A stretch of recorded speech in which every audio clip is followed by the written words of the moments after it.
Hello everyone, once again welcome back to our online platform BSc की online classes में एक बार फिर से आप सभी का स्वागत है। पिछले लेक्चर में हमने रिंग्स की कुछ टाइप्स होती हैं उसके बारे में बात की थी, जिसमें हमने commutative ring, ring with zero divisor, ring without zero divisor और लास्ट टॉपिक हमने पढ़ा था इंटीग्रल डोमेन, और उसके बाद में भी हमने ring of unity of ring और उनके बारे में बात की थी।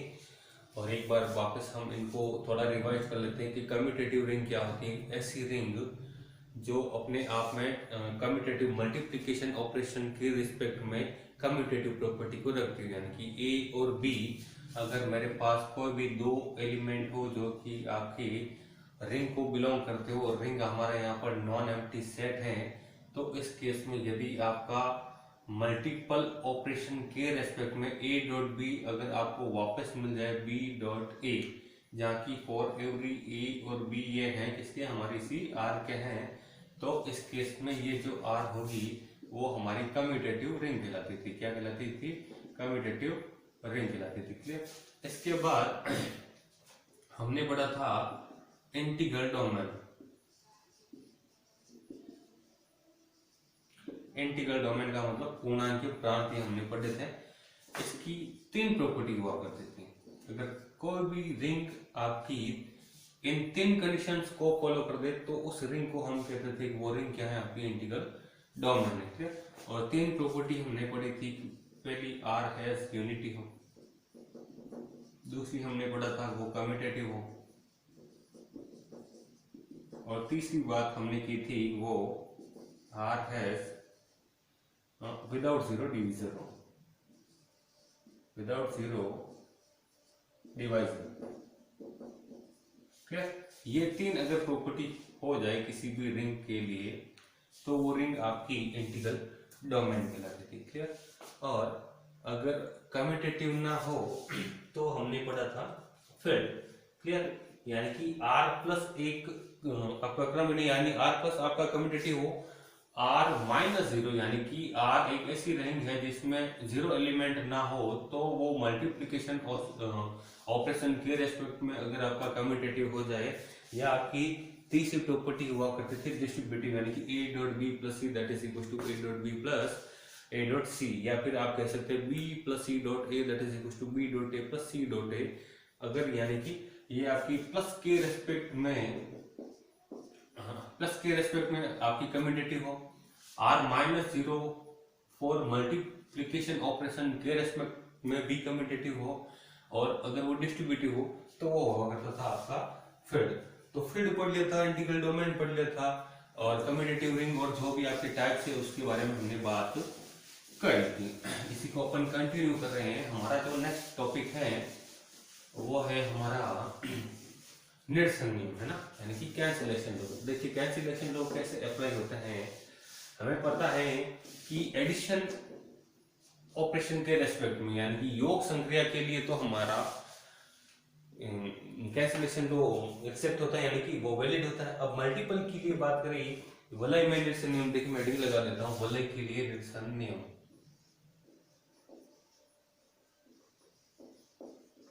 वलय के लिए निरसन नियम, यानी कि cancellation law, cancellation law of a ring या फिर फॉर रिंग।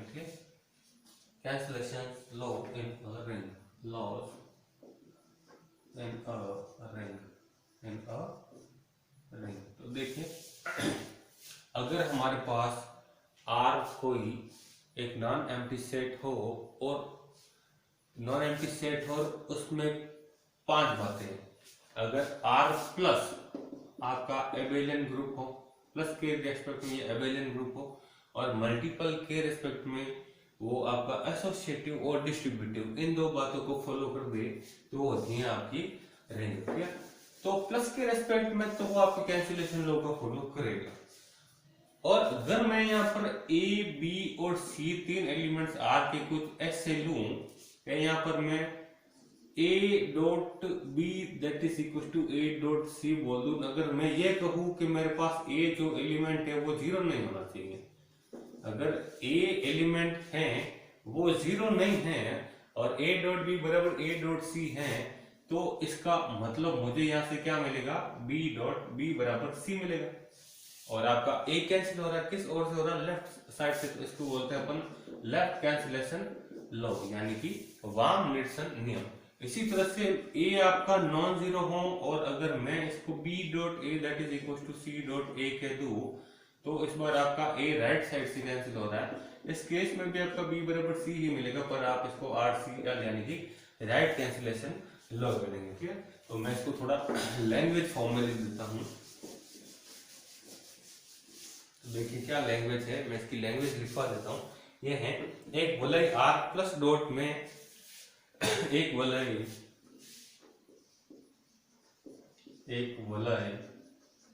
रिंग, जिसको आप लिखते हैं R प्लस और डॉट, प्लस और डॉट दोनों ऑपरेशन एक साथ अप्लाई होता है। मैं योग की संक्रिया के लिए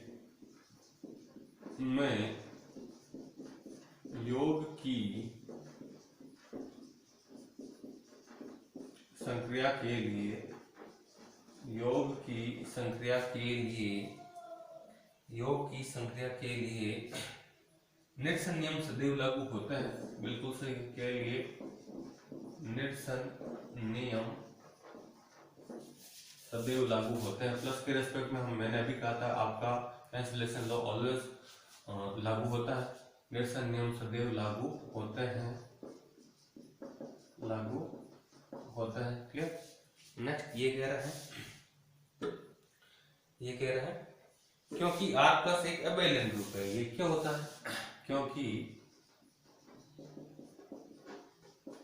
R प्लस वो आपका क्या है, एक एबेलियन ग्रुप है,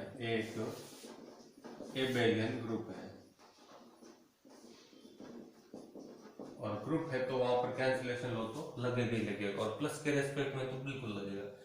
परंतु गुणन की संक्रिया के लिए हम कह सकते हैं कि निरसन नियम लागू होंगे, तो मैं यहाँ कह सकता हूं परंतु गुणन संक्रिया के लिए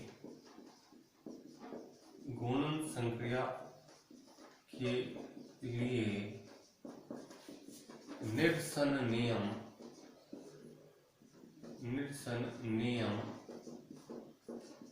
लागू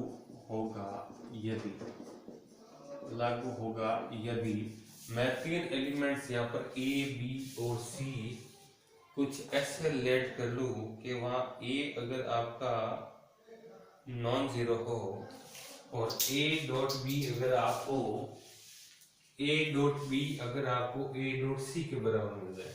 देखिए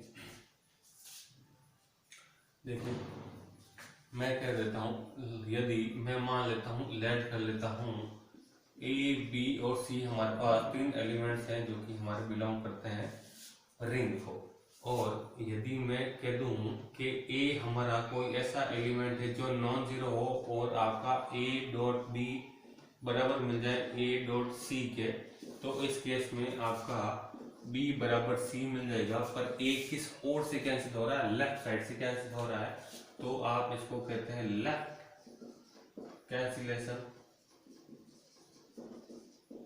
लॉ, LCL, यानी कि इसको कहते हैं वाम निरसन नियम। क्या कहते हैं, वाम निरसन नियम। क्लियर। और अगर आपका A वही नॉन जीरो एलिमेंट हो और आपका B dot A that is equal to मिल जाए C dot A, in this case आपका A राइट ओर से कैंसिल हो रहा है तो भी आपको B इक्वल टू C तो मिलेगा, पर ये जो चीज होगी वो कहलाएगी आपका राइट कैंसिलेशन लॉ।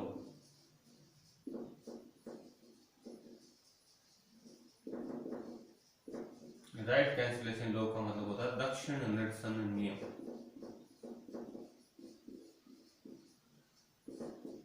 दक्षिण निरसन नियम कहने का मतलब बस आपको ये याद रखना है कि डॉट ऑपरेशन के रेस्पेक्ट में अगर आपका A दाईं ओर से कटे तो लेफ्ट कैंसिलेशन लॉ यानी कि LCL होता है, और राइट साइड से कैंसिल हो रहा है, देखिए ये A उस साइड से कैंसिल हो रहे हैं तो आपका राइट साइड से है, और इस साइड से कैंसिल हो रहे हैं तो आपका लेफ्ट साइड है। तो जिस साइड से कटे, काटना नहीं है, बस माइंड में रखना हाँ ये कट रहा है, तो जेड साइड से हट रहा हो या कट रहा हो उसको वही कैंसिलेशन लो करेंगे। लेफ्ट साइड से कटे तो लेफ्ट कैंसिलेशन और राइट साइड से कटे तो राइट कैंसिलेशन। क्लियर, ये था कैंसिलेशन लो। क्लियर, इसके बाद में हम बात करते हैं वलय का केंद्र या सेंटर ऑफ अ रिंग।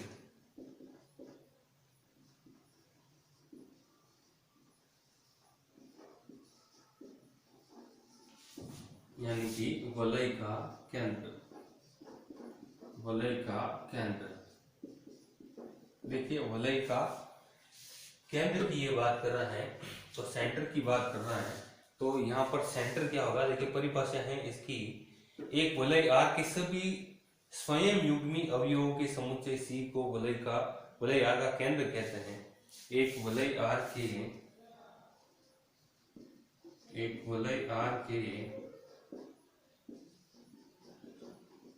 सभी स्वयं युग्मी आर के सभी स्वयं युग्मी अवयवों के समुच्चय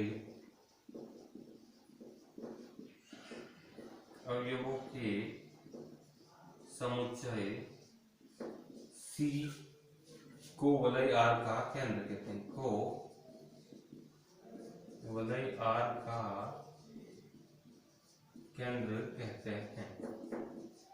इसका मतलब है कि सी एक सेंटर है जिसमें आएगा हमारे पास एक ऐसा नंबर जो कि आपको बिलोंग करे हमारे इस रिंग को, और जहां से मैं कह सकता हूं एक्स आर कह दीजिए या फिर आर ए कह दीजिए। R A that is equal to A R, आपको मिल जाए R A that is equal to A R where R is also belonging to our ring. In this case, मतलब ये भी कम्यूटेटिव होना चाहिए, बस ये ध्यान रखना आपको। तो कोसेट्स की तरह हो, ये बिल्कुल कोसेट्स, हमने कोसेट्स पढ़े थे, ग्रुप पढ़े थे, वहां भी यही आपका टॉपिक आया था, सेंटर ऑफ अ रिंग और सेंटर ऑफ ग्रुप आया था। क्या, और आई थिंक सेंटर ऑफ सब ग्रुप आया था, और वहां पर आपका नॉर्मलाइजर ऑफ ग्रुप भी आया था। क्या, तो यहाँ भी आएगा आपका नॉर्मलाइजर, तो वहां भी आपकी सेम डेफिनेशन थी आपकी x H that is x H, या फिर आपका ए एक्स बराबर एक्स ए कहते थे, जहाँ की आपका ए भी जी का हुआ करता था और आपका एक्स भी जी का हुआ करता था। Clear, in this case C is said to be our centre of a ring.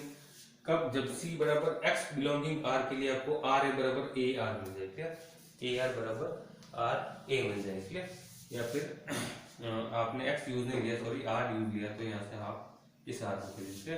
Next topic है हमारे पास सेंटर के बाद है नॉर्मलाइजर में लिखा था। नॉर्मलाइजर ऑफ ये आएगा आपका नॉर्मलाइजर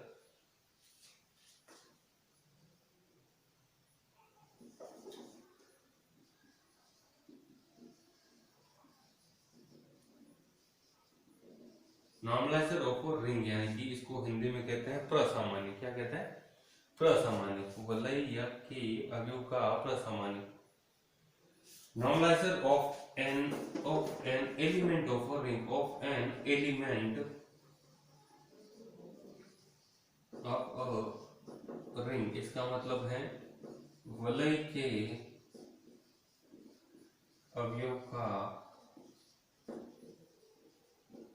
प्रसामान्य। देखिए मैं मान लेता हूं अगर हमारे पास कोई रिंग आर है और उसमें कोई ए एलिमेंट ऐसा है जो कि आपके आर को बिलोंग करे, तो इस केस में एन ऑफ ए जिसको आप नॉर्मलाइजर ऑफ सब ग्रुप कहते थे, या एन ऑफ ए को अपन नॉर्मलाइजर ऑफ आर कह देंगे। तो इस केस में देखिए मैं इसकी लैंग्वेज बोल देता हूँ, ये है कि एक ये बोल रहा है कि यदि ए किसी अवयव आर का एक अवयव है, तब ए बिलोंगिंग आर का पूरा सामान्य वलय आर के उन सभी अवयवों का समुच्चय है जो ए से क्रम विनिमय है। इसका मतलब क्या होना कि आपका एक ए आर का कुछ ऐसा है एलिमेंट है कि ए के साथ आने वाले सभी एलिमेंट्स ए के लिए कम्यूटेटिव हो। All elements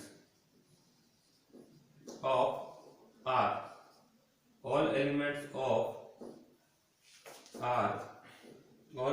of R with A with ए,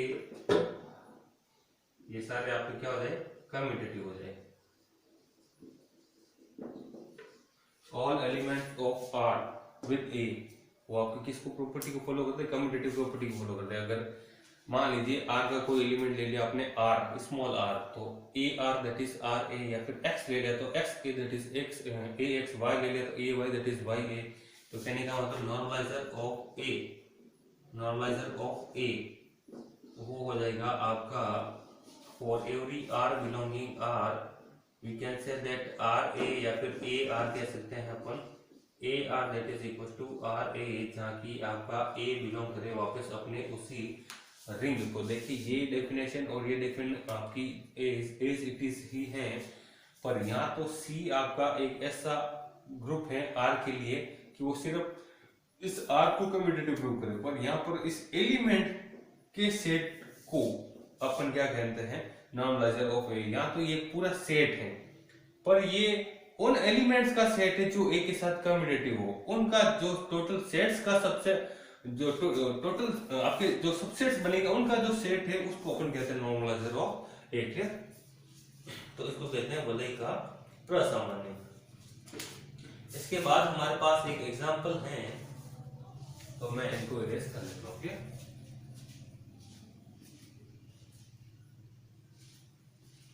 देखिए हमारे पास एक एग्जांपल है, मैं इनको इरेज कर लेता हूँ।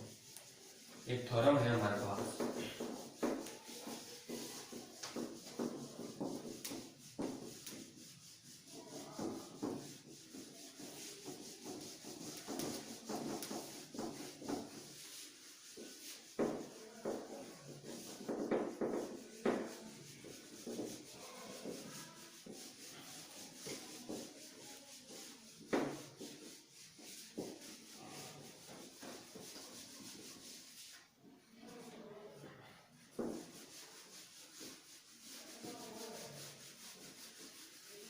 देखिए हमारे पास एक नेक्स्ट थ्योरम है, और थ्योरम का हमारे पास स्टेटमेंट है, सिद्ध कीजिए कि वलय आर शून्य भाजक रहित होगी यदि और केवल यदि आर में निरसन नियम लागू होता हो।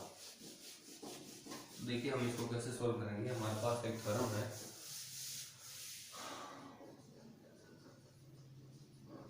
थ्योरम है हमारे पास, स्टेटमेंट में इसका लिख दे रहा हूं कि सिद्ध कीजिए कि वलय आर शून्य भाजक रहित होगी यदि और केवल यदि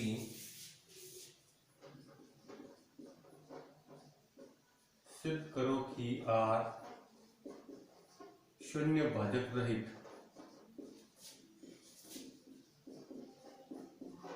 शून्य भाजक रहित का मतलब विदाउट जीरो डिवाइजर है ना, होगी यदि और केवल यदि और केवल यदि आर में निरसन नियम लागू होते हो।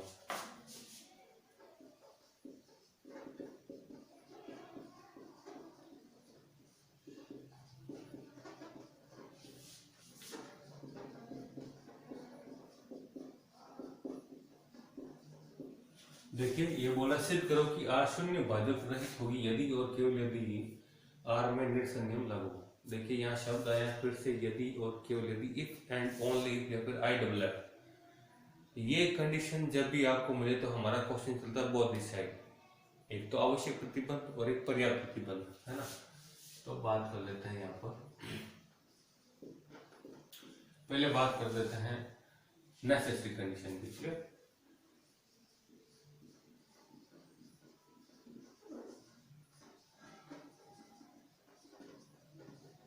नेसेसरी कंडीशन का मतलब होता है आवश्यक प्रतिबंध। आवश्यक प्रतिबंध में आपको जो इसमें पूछा गया है वही सिद्ध करना होता है। क्लियर।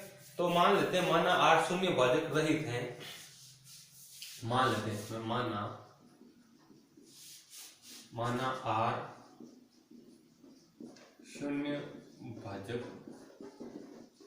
रहित है और तीन एलिमेंट्स मान लेते हैं अपन, ए बी और C, which is belonging to our set R. के तो हमें प्रूव करना है क्या, हमें प्रूव करना है इसको कि इस पर क्या लागू हो रहा है, निरसन नियम लागू हो रहा है। तो देखिए अपन एक एलिमेंट ये ए ऐसा ले रहे हैं जो कि मान लेते हैं नॉन जीरो, क्या है, और यहाँ पर मैं क्या दे रहा हूँ आपका A dot B that is equal to A dot C. A B C इस प्रकार के अवयव है कि हम यहाँ पर कह रहे हैं, और यहाँ पर A B C belonging R इस प्रकार के हैं कि इस प्रकार है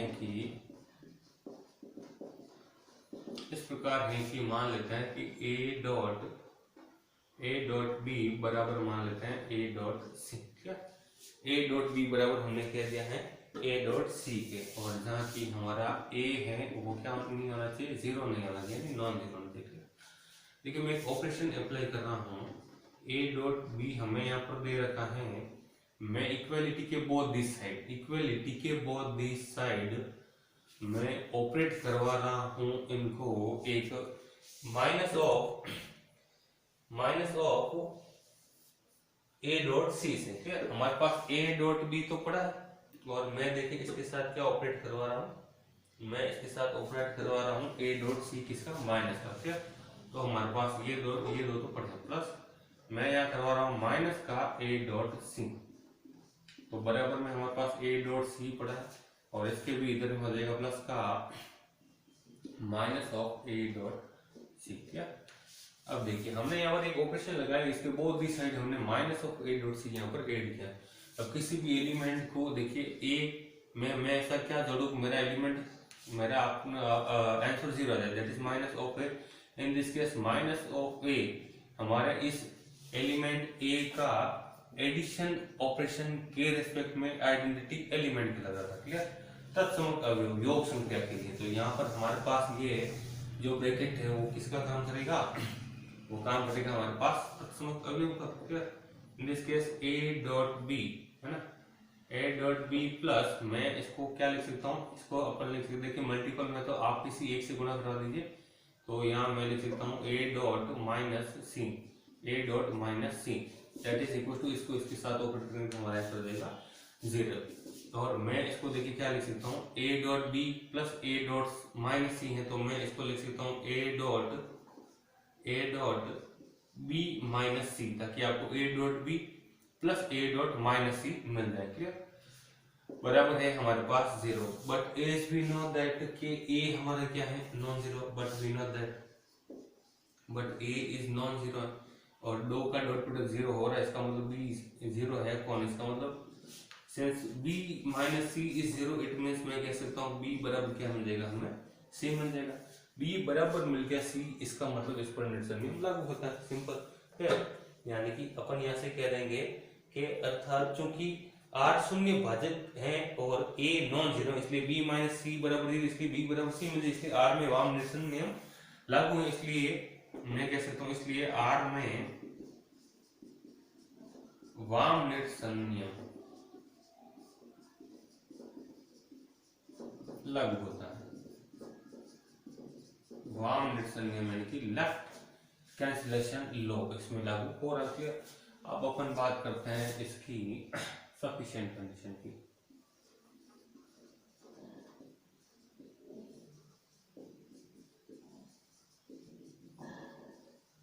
सफिशिएंट कंडीशन की, देखिए सफिशिएंट कंडीशन के बारे में अपन बात कर लेते हैं। तो देखिए सफिशिएंट कंडीशन क्या होगी, इसका पर्याप्त प्रतिबंध। तो देखिए इसमें अपने को लेट कर लेना है कि ये जो निरसन नियम इसमें लागू हो रहा है। क्लियर, तो हम इसमें लिख देते हैं कि मान लेते हैं कि आर में निरसन नियम, एक्चुअली जो इसमें सिद्ध करना होता है वो इसमें लेकर चलते हैं। तो माना आर में निरसन नियम लागू होता है, मान लिया हमने, क्या मान लिया, आर में निरसन नियम लागू होता है, आर में निरसन नियम लागू होता है, तो अपने को इसको विदाउट जीरो डिवाइजर प्रूव करना है। क्लियर, लागू होता है। क्लियर, तो यहाँ से अपन कह सकते हैं कि अगर लागू हो तो हमने मान लिया, तो हमने लेट कर लिया ए डॉट फॉर एवरी ए, हमने मान लिया निरसन नियम लागू हो रहा है, तो हमने मान लिया कि let for every A and B belonging R, और हम कुछ ऐसा कह रहे हैं कि ए भी आपका नॉन जीरो है और बी भी आपका नॉन जीरो, ए भी आपका नॉन जीरो और बी भी आपका नॉन जीरो। क्लियर, और निरसन नियम आपका लागू हो रहा है। तो इस केस में हम कह सकते हैं ए डॉट बी बराबर 0, एक हमने ले लिया ए डॉट बी बराबर 0, इक्वेशन नंबर फर्स्ट। और एक हम कह सकते हैं नाउ, एक हमने इक्वेशन ले ली कि ए के साथ मैं क्या ऑपरेट करूं, 0 मिल जाए कि 0 ही ऑपरेट करूंगा, क्लियर, तो ये मिल जाएगा। तो हमने ले लिया ए डॉट बी बराबर 0 है, क्लियर, ए डॉट बी बराबर 0, और एक ले लिया ए डॉट 0 बराबर 0, then by 1 and 2, then by 1 and 2।